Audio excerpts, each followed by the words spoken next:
Good day, everyone. My name is Vermar C. Cubarol, and my topic for today is all about the Code of Ethics for Professional Teachers. A professional code of ethics outlines teachers' main responsibilities to their students and defines their role in students' lives. Above all, teachers must demonstrate integrity, impartiality, and ethical behavior in the classroom and in their conduct with parents and coworkers. Teachers help students learn the academic basics, but they also teach valuable life lessons by setting a positive example. As role models, teachers must follow a professional code of ethics. This ensures that students receive a fair, honest, and uncompromising education.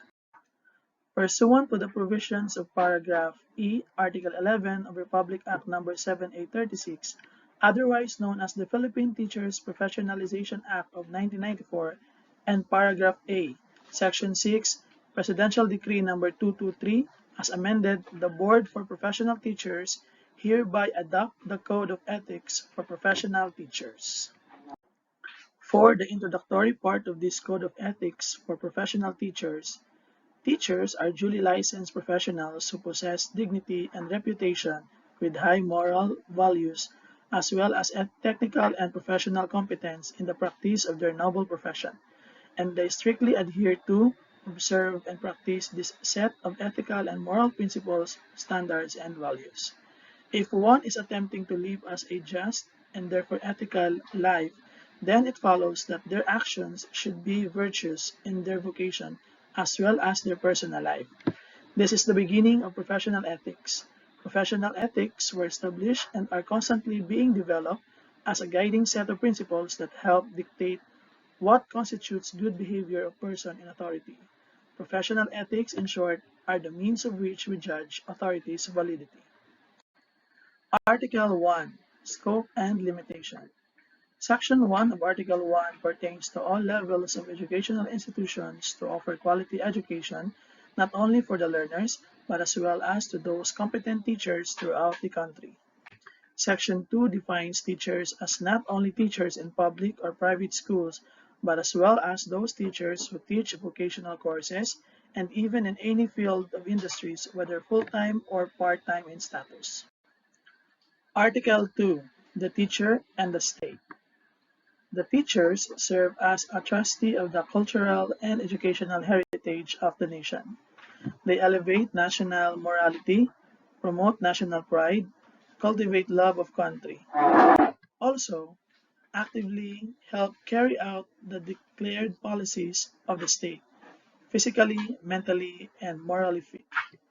Teachers must also possess and actualize full commitment and devotion to duty, not engage in the promotion of any political, religious, or other partisan interest, vote, and shall exercise all other constitutional rights and responsibilities and enjoy academic freedom. Article 3. The Teacher and the Community. This article explains that teachers shall render the best services, provide leadership and initiative to actively participate in community movements, behave with honor and dignity at all times, and refrain from gambling, smoking, drunkenness, and illicit relations. Also, teachers must study and understand local customs and traditions, inform the community about the schoolwork, accomplishments, its needs and problems, provide leadership in community when needed, extend counseling services, and possess freedom to attend the church and worship. Article 4. A Teacher and the Profession. Teachers must ensure that teaching is the noblest profession, uphold the highest possible standards of quality education, participate in the continuing professional education program, help if duly authorized to seek support for the school, and use teaching profession in a manner that makes it a dignified means for earning a decent living. Article 5. The Teacher and the Profession. Teachers must imbued with a spirit of professional loyalty, mutual confidence and faith in one another, self-sacrifice for the common goods, and full cooperation with colleagues.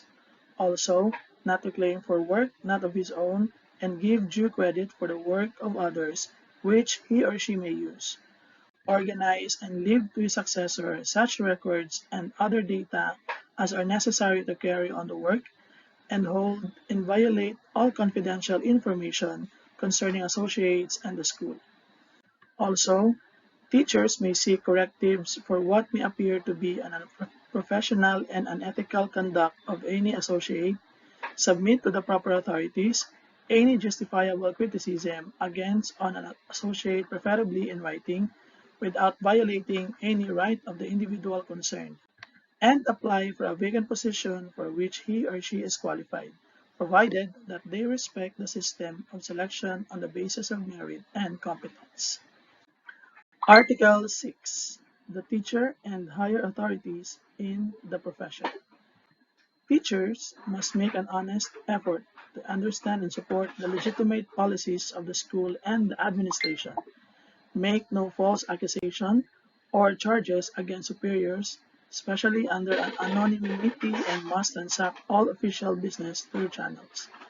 Then, teachers must invoke the principle that appointments, promotions, and transfer of teachers are made only on the basis of merit and need in the interest of the service, and to live up to their contractual obligation, assuming full knowledge of the employment terms and conditions. Article 7. School officials, teachers, and other personnel. School officials show professional courtesy, helpfulness, and sympathy towards teachers and other personnel, formulate policies or introduce important changes in system at all levels, and encourage and attend the professional growth of all teachers. School officials shall not dismiss or recommend for dismissal a teacher or other subordinates except for a cause, and ensure that public school teachers are employed in accordance with pertinent civil service rules.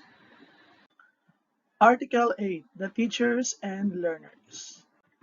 Teachers has the right and duty to determine the academic marks and promotion of learners in the subjects they handle. Recognize that the interest and welfare of learners are the first and foremost concern, and handle each learner justly and impartially. Also, they shall not be prejudiced nor discriminate any learners, and shall not accept favor or gifts from learners, parents, and others in exchange for requested concessions. Teachers shall not accept directly or indirectly any remuneration from tutorials, base evaluation of the learner's work on merit and quality of academic performance, exercise utmost discretion to avoid scandal, gossip, and preferential treatment of the learner, and shall not inflict corporal punishment on offending learners, nor make deductions from their scholastic rating to ensure that conditions contributive to the maximum development of learners as adequate. Article 9. The teachers and parents. Every teacher must establish and maintain cordial relations with parents, inform them through proper authorities of the progress or deficiencies of learners under them, and hear parents complain with sympathy and understanding. Article 10. The teacher and business.